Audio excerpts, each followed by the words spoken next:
तुम सभी के अब फाइनल एग्जाम आने में सिर्फ 1 महीना बचा है।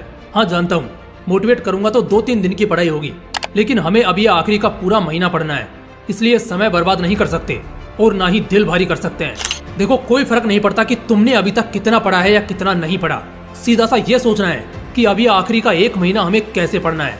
यहाँ से मैं कुछ पॉइंट्स शेयर करूंगा, ये सारे पॉइंट्स प्रोफेशनल गाइडेड हैं और बहुत अच्छे से काम करते हैं, तो गौर से सुनना और इसे आगे फॉलो भी करना। पॉइंट नंबर 1, अपना एनवायरनमेंट क्लीन करो।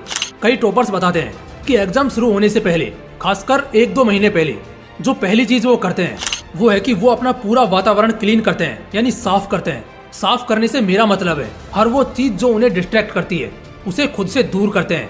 जैसे सोने के लिए soft matters, TV, phone, Netflix या अमेजोन प्राइम का सब्सक्रिप्शन, वो सब चीज जो तुम्हें 1 सेकंड के लिए भी गुमराह करती है, छोड़ दो उन्हें, उसे अपने सर्कल से बाहर करो। अगर पॉसिबल हो तो एक अलग सा कमरा ले लो और बस खाने पीने और सोने के अलावा और कुछ भी उस एनवायरनमेंट में ऐड मत करो। याद रखना, सिर्फ ये 1 महीना तुम्हारे पिछले 1 साल के पाप को धो रहा है और अगले कई साल को सेट कर रहा है, तो इतना तो करना पड़ेगा। पूरा सर्कल क्लीन करो और फिर वो करो जो अभी आगे बता रहा हूँ। पॉइंट नंबर 2, वेटेज के अकॉर्डिंग पढ़ो। बहुत ज्यादा अच्छे से जानने वाली चीज बता रहा हूँ, पहले भी कई बार बता चुका हूँ और ये एक बहुत ही प्रैक्टिकल तरीका साबित होगा तुम्हारे इस लास्ट मंथ स्टडी में। देखो, सबसे पहले अपना सिलेबस जानो कि क्या चीजें ज्यादा मैटर करती है।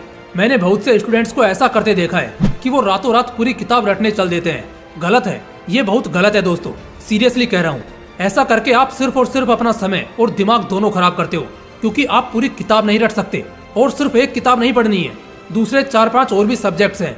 इसलिए फाइंड करो क्या इंपॉर्टेंट है, किस चैप्टर का या पोर्शन का ज्यादा वेटेज है, उसको पहले पढ़ो और उसमें ज्यादा टाइम इन्वेस्ट करो, क्योंकि 60-70% मार्क्स तुम वहीं से हासिल कर लोगे। पॉइंट नंबर 3, सब्जेक्टिव और ऑब्जेक्टिव का फर्क समझो। देखो, मेनली 2 तरह के ही पैटर्न्स के बेसिस पर एग्जाम कंडक्ट किया जाता है। एक होता है ऑब्जेक्टिव टाइप और एक होता है सब्जेक्टिव टाइप। अब स्टूडेंट हो तो इतना तो पता ही है कि जितने भी 1 मार्क्स, 2 मार्क्स या 3 मार्क्स वाले क्वेश्चंस होते हैं, like multiple choice, short names, match the columns, ये सभी ऑब्जेक्टिव में गिने जाते हैं। और जितने भी लॉन्ग आंसर्स टाइप क्वेश्चंस होते हैं जो 5 मार्क्स, 6 मार्क्स या कई बार 8 और 10 मार्क्स के होते हैं, वो सब्जेक्टिव कहलाते हैं। चलो अब इसको कैसे यूज करेंगे ये समझना है। ऑब्जेक्टिव पार्ट के प्रिपरेशन में ज्यादा समय या ज्यादा एफर्ट नहीं लगाना कंपैरेटिवली सब्जेक्टिव के मुकाबले।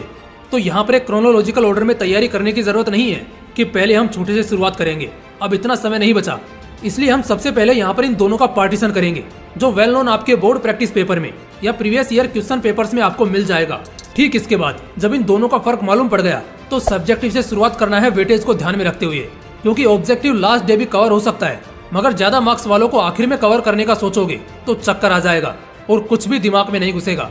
इसलिए कंफ्यूजन की असली जड़ यही होती है, जहाँ एक स्टूडेंट को मेनली अपने इन दोनों पार्टीशन का मतलब पता नहीं होता। तो खुद को लकी समझो कि आप पहले जान चुके हो। तो आप पहले अपने सिलेबस को एनालाइज करना और इन दोनों पार्ट को बांट कर पढ़ना, दिमाग भी हल्का लगेगा और कम समय में ज्यादा स्कोर होगा। पॉइंट नंबर 4, प्रैक्टिस और रिवाइज दोनों एक साथ करो। देखो, इंसान प्रैक्टिस पहले करता है, सीखता है, जानता है, समझता है, याद करता है और फिर रिवाइज करता है, लेकिन अपने पास समय कम है। तुम लोग सोच रहे होंगे कि यार सिर्फ 1 महीना बचा है इसलिए इसके सिर्फ नुकसान है, मगर नहीं, इसका एक फायदा भी है जो बहुत कम लोग अंदाजा लगा पाते हैं। गौर से समझना, अगर 1 महीना बचा है तो कहीं ना कहीं ये अच्छा भी है, क्योंकि अभी जो पढ़ोगे वो शायद एग्जाम तक ना भूलो। जस्ट लाइक मान लो अगर तुमने अभी कुछ पढ़ा और 1 साल के बाद कोई तुमसे पूछे तो तुम्हें कम से कम इस बीच के समय में 4 से 5 बार रिवाइज करना पड़ेगा।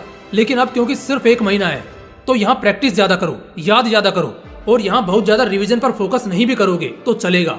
याद करना और रिवाइज करना, मगर दोनों एक साथ। किसी भी चीज को पढ़ो, याद करो और एक टक देख लो, या लास्ट टाइम रिवीजन के लिए छोड़ दो।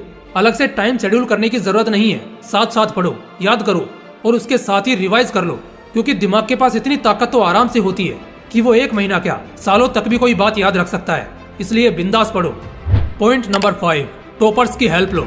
ये एक बहुत ही प्रैक्टिकल और गजब तरीका है इस आखिरी महीने में भी बाजी मारने का। देखो, जो ये पूरा साल तुमने गंवाया उसे तो नहीं ला सकते, लेकिन हाँ, इस साल तुमने क्या क्या गंवाया उसे जरूर ला सकते हो।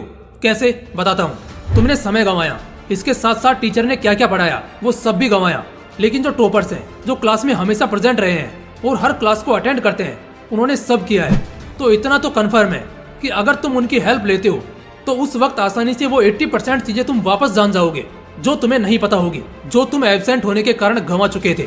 इस वजह से जब तुम उन टॉपर्स की हेल्प लेते हो तो वो तुम्हें सब बताएंगे। हाँ, बस इस महीने के लिए अपना ईगो जेब में रखना, अगर वो तुम्हारे दोस्त नहीं है तो।